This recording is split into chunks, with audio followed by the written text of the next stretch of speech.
So to those who are waiting, wait na merong celebration para sa ibang tao na binibless ni God.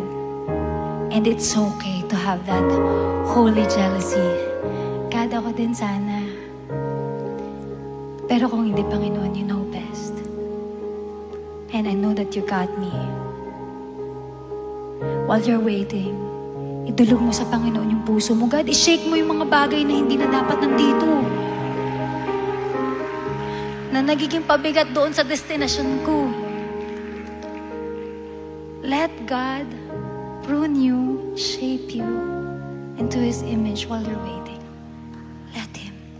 It's going to be so precious. It's going to be so beautiful, trust me. In His perfect time.